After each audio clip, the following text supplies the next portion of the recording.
അദ്ദേഹം അന്താരാഷ്ട്ര ക്രിക്കറ്റ് മേഖലയിൽ നിന്ന് വിരമിച്ചെങ്കിലും അദ്ദേഹത്തിന്റെ പേരിലുള്ള ഇന്റർനാഷണൽ ബോളിംഗ് റെക്കോർഡ് എന്ന് പറയുന്നത് കൊച്ചി സ്റ്റേഡിയവുമായി ബന്ധപ്പെട്ടിട്ടുള്ളതാണ്.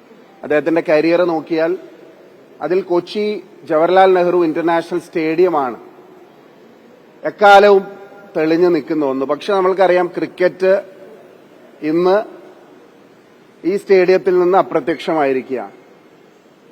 ക്രിക്കറ്റ് അപ്രത്യക്ഷമാകുമ്പോൾ കായിക കേരളം വലിയ ശ്രദ്ധയോടുകൂടി നോക്കിയത് ഇതൊരു ഫുട്ബോൾ സ്റ്റേഡിയം എന്നുള്ള രീതിയിലാണ്.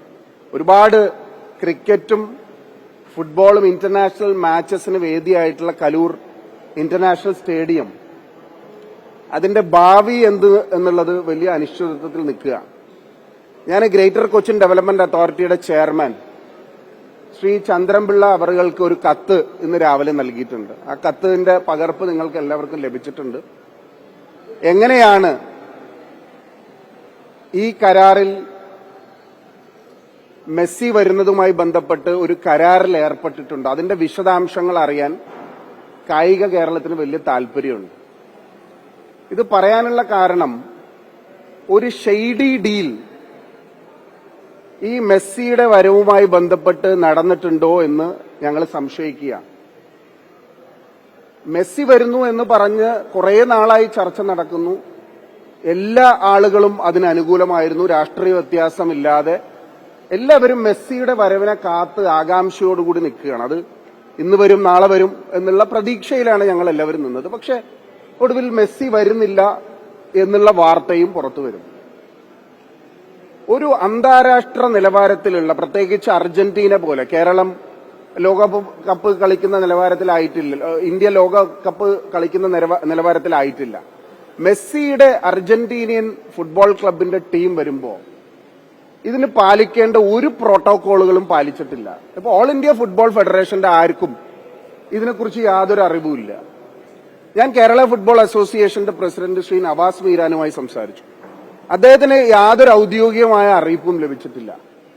അപ്പോൾ ഒരു ഇന്റർനാഷണൽ ലെവൽ മാച്ച് നടക്കുമ്പോൾ, ഇത്രയും തയ്യാറെടുപ്പുകൾ വേണ്ടുന്ന ഒരു മാച്ച് നടക്കുമ്പോൾ, അതിന്റെ ഫുട്ബോളിന്റെ യാതൊരു പ്രോട്ടോകോളുകളും പാലിക്കാതെ ഇതൊരു സ്പോർട്ടിംഗ് ഇവന്റ് എന്നതിനപ്പുറമായി ഒരു ബിസിനസ് ഡീലായി ചില ആളുകൾ കാണാൻ ശ്രമിക്കുക.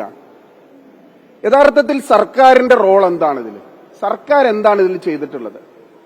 ഇപ്പോ sports foundation, Kerala sports foundation ഈ സ്പോൺസറുമായി എന്തെങ്കിലും തരത്തിലുള്ള കരാറിൽ ഏർപ്പെട്ടിട്ടുണ്ടോ? എന്താണ് ആ കരാർ?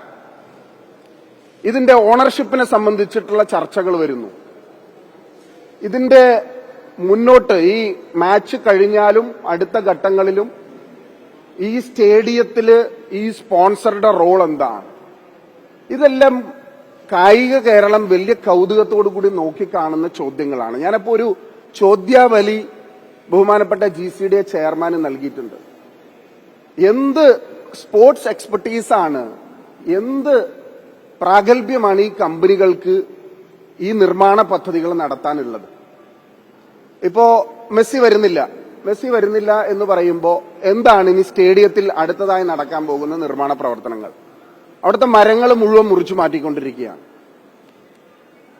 ഒരു റോട്ടിലുള്ള ഒരു മരം മുറിക്കണമെങ്കിൽ ഒരു 100 ടെക്നിക്കൽ കമ്മിറ്റീസിന്റെ ട്രീ കട്ടിംഗ് കമ്മിറ്റിയുടെ പെർമിഷൻ വേണം. അതിനുവേണ്ടി ഒരു കമ്മിറ്റി തദ്ദേശ സ്വയംഭരണ സ്ഥാപനങ്ങൾക്കുണ്ട്. അത് എവിടെ മരം മുറിക്കുന്നതാണെങ്കിലും, പ്രത്യേകിച്ചൊരു ഒരു ഗവൺമെന്റിന്റെ ഒരു പ്രോപ്പർട്ടിയിലെ ഒരു മരമാണെങ്കിൽ അതിന് ഒരുപാട് നിബന്ധനകളും നിയമാവലികളും ഉണ്ട്. ഇതെല്ലാം പാലിച്ചിട്ടാണോ ഈ നിർമ്മാണ പദ്ധതികൾ നടക്കുന്നത്?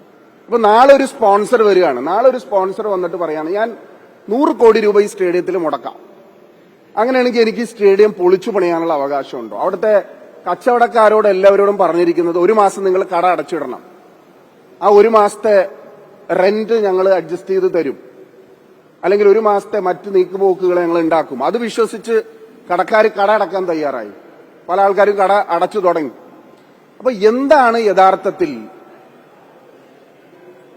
കലൂർ ജവഹർലാൽ ഇന്റർനാഷണൽ സ്റ്റേഡിയത്തിൽ അർജന്റീനിയൻ ഫുട്ബോൾ ടീമും മെസ്സിയും വരുന്നതുമായി ബന്ധപ്പെട്ട് നടന്നിട്ടുള്ള ചർച്ചകൾ എന്നുള്ളത്, കരാറുകൾ എന്നുള്ളത്, ഫിനാൻഷ്യൽ അറേഞ്ച്മെന്റ്സ് എന്നുള്ളത് കേരളത്തിലെ പൊതുസമൂഹത്തിന് അറിയാൻ താല്പര്യമുണ്ട്.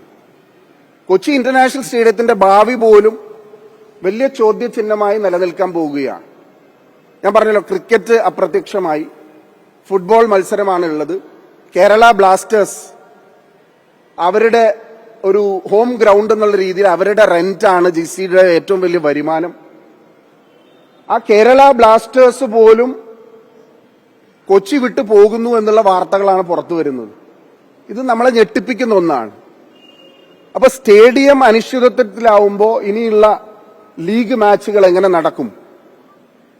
അതുപോലുള്ള ഒരുപാട് ചോദ്യങ്ങൾ ഒരുപക്ഷെ സ്പോർട്സുമായി അസോസിയേറ്റ് ചെയ്യുന്ന ആളുകൾക്ക് നിരവധി ആശങ്കകളും ചോദ്യങ്ങളുമുണ്ട്. അത് തുറന്നു പറയാൻ ഗ്രേറ്റർ കൊച്ചിൻ ഡെവലപ്മെന്റ് അതോറിറ്റി തയ്യാറാകണം.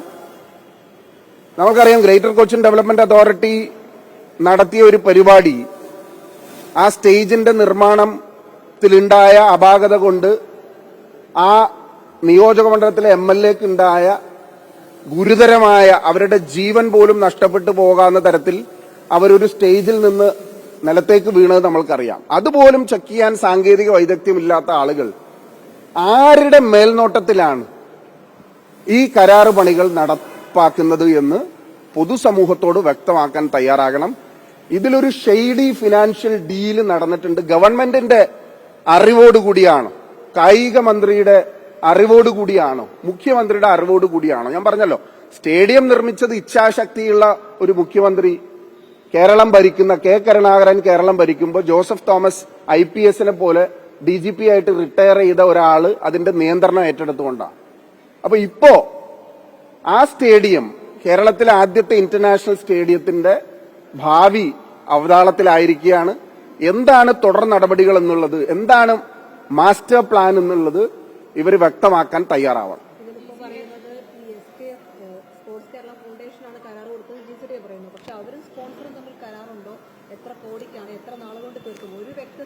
അല്ല, നിങ്ങൾക്കുള്ള ചോദ്യങ്ങൾ തന്നെയാണ് ഇവിടുത്തെ ജനപ്രതിനിധി എന്നുള്ള രീതിയിൽ ഞാൻ സർക്കാരിനോടും GCDയോടും ചോദിക്കുന്നത്. കാരണം ഒരു സ്പോർട്സ് കേരള ഫൗണ്ടേഷൻ എന്ന് പറയുന്ന സ്ഥാപനം ഞാൻ മനസ്സിലാക്കുന്നിടത്തോളം അവർക്ക് ടെക്നിക്കലോ അല്ലെങ്കിൽ മറ്റ് സ്പോർട്സ് എക്സ്പെർട്ടീസ് ഉള്ള ഒരു ഓർഗനൈസേഷൻ അല്ല. അവർ കേരള സർക്കാരിന്റെ കീഴിൽ ടർഫുകൾ ഉണ്ടാക്കാനും സ്റ്റേഡിയങ്ങൾ ഉണ്ടാക്കാനുമുള്ള തട്ടിക്കൂട്ടിയ ഒരു ഓർഗനൈസേഷനാണ്. ആ ഓർഗനൈസേഷൻ ഇതിന് പര്യാപ്തമാണോ? അവരുമായി എന്ത് എഗ്രിമെന്റാണ് കരാറുകാരൻ ഏർപ്പെട്ടിട്ടുള്ളത്? അതുപോലെ തന്നെ ഒരുപാട് ചോദ്യങ്ങൾ ഉയരുന്നുണ്ട്. ഇത് സംബന്ധിച്ച, ഇതിന്റെ ഓണർഷിപ്പിനെ സംബന്ധിച്ച്, ഇത് ഇത്ര ദിവസം സ്പോൺസർക്ക് സ്റ്റേഡിയം വിട്ടു നൽകും തുടങ്ങി ഒരുപാട് ആശങ്കകൾ മാധ്യമങ്ങളിൽ വരുന്നത് തന്നെ ഞങ്ങൾ കാണുന്നുണ്ട്.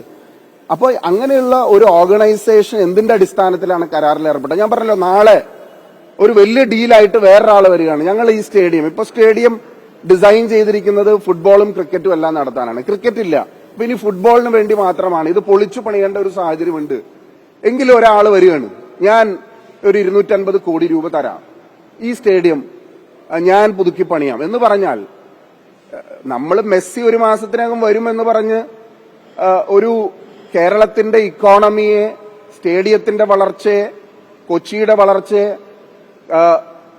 ലോകം മുഴുവൻ ആരാധിക്കുന്ന മെസ്സിയെ കാണാൻ 10,000-കണക്കിന് ആളുകൾ എത്തിച്ചേരുമെന്ന് പ്രതീക്ഷിച്ചിട്ടാണ് നമ്മൾ ആരും മിണ്ടാതിരുന്നത്. പക്ഷേ ഇത് ഞാൻ നേരത്തെ പറഞ്ഞതുപോലെ ഒരു ഷെയ്ഡി ഡീൽ ഇതിന്റെ പിന്നിൽ നടന്നിട്ടുണ്ട് എന്നുള്ള സംശയമാണ് ഞങ്ങൾക്കുള്ളത്. അതുകൊണ്ട് ഈ വിഷയങ്ങൾ വ്യക്തമാക്കി, അപ്പോ ഈ സ്റ്റേഡിയം ഇനി പുതുക്കി പണിയാൻ ആരെങ്കിലും വന്നാൽ അവർക്ക് കൊടുക്കുക, അങ്ങനെയുള്ള ഒരുപാട് ചോദ്യങ്ങൾ, എല്ലാ നിബന്ധനകളും മറികടന്നുകൊണ്ട്, എല്ലാ പ്രോട്ടോകോളുകളും തെറ്റിച്ചുകൊണ്ടിട്ടാണ് ഈ കരാറുകാരന് ഈ സ്റ്റേഡിയം പണിയാൻ കൊടുത്തത്. ഇപ്പൊ മെസ്സി വരുന്നു എന്ന് പറഞ്ഞിട്ട് അവിടെ മതിൽ കെട്ടുകയാണ്. അപ്പൊ ചില ആൾക്കാർ ചോദിച്ചു, ഞങ്ങൾക്ക് ലീസിന് തന്നിട്ടുള്ള ഭൂമിയുണ്ട് ഇവിടെ, അപ്പൊ അവിടെ എങ്ങനെ മതിൽ കെട്ടാൻ പറ്റുന്ന? കോടതിയിൽ കേസ് ഉള്ളതാണ്. അപ്പൊ മെസ്സി വരുന്നതല്ലേ, അത് കെട്ടിക്കോട്ടെ എന്ന് ഞങ്ങളും പറഞ്ഞു. പക്ഷെ അദ്ദേഹം കോടതിയിൽ പോയി, ആ ഇൻസ്റ്റിറ്റ്യൂഷൻ കോടതിയിൽ പോയി, അവർക്ക് ഇപ്പൊ അഡ്വക്കേറ്റ് കമ്മീഷൻ വെച്ച് അത് അന്വേഷിപ്പിച്ചുകൊണ്ടിരിക്കുക.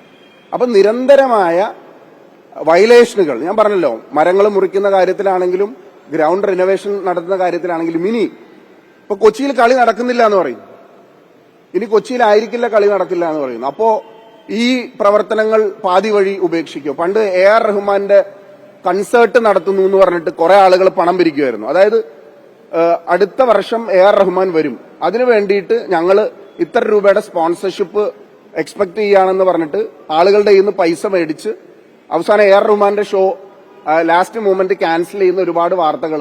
ഒരിടയ്ക്ക് ഒരു ബിസിനസ് പ്രപ്പോസലായിരുന്നു AR റഹ്മാന്റെ ഷോ നടത്തുക എന്നുള്ളത്. ഇപ്പൊ GCD എക്സിക്യൂട്ടീവ് കൌൺസിൽ തീരുമാനിച്ചിട്ടുള്ളത് കായികേതര പരിപാടികൾക്കും കൂടി ഈ സ്റ്റേഡിയം വിട്ടു നൽകും എന്നുള്ളതാണ്. അങ്ങനെ കായികേതര പരിപാടികൾക്ക് വിട്ടു നൽകാൻ അനുയോജ്യമായ രീതിയിലാണോ ഇതിന്റെ നിർമ്മാണ പ്രവർത്തനങ്ങൾ നടക്കുന്നത്? ഇതെല്ലാം ഞങ്ങളുടെ മുമ്പിൽ ചോദ്യങ്ങളാണ്, ജനങ്ങളുടെ മുമ്പിൽ ചോദ്യങ്ങളാണ്. ആ ചോദ്യങ്ങൾക്ക് മറുപടി പറയാൻ കേരള ഗവൺമെന്റ്, കായിക മന്ത്രി, അതുപോലെ തന്നെ GCDA തയ്യാറാവണം എന്നുള്ളതാണ് ഞങ്ങളുടെ ആവശ്യം.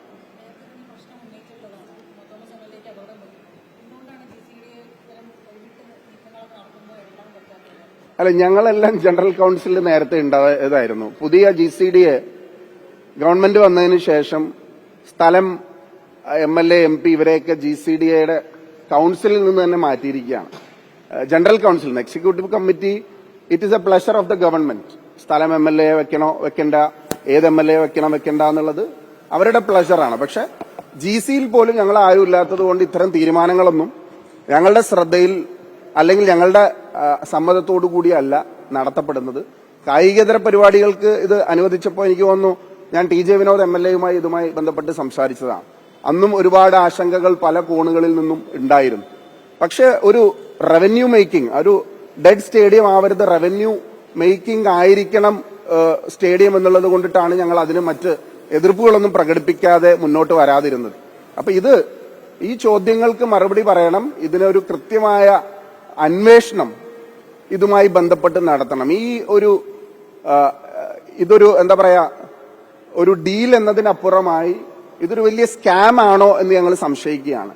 ഈ സ്കാമിനെ കുറിച്ച് അന്വേഷിക്കാൻ ഗവൺമെന്റ് തയ്യാറാവണം.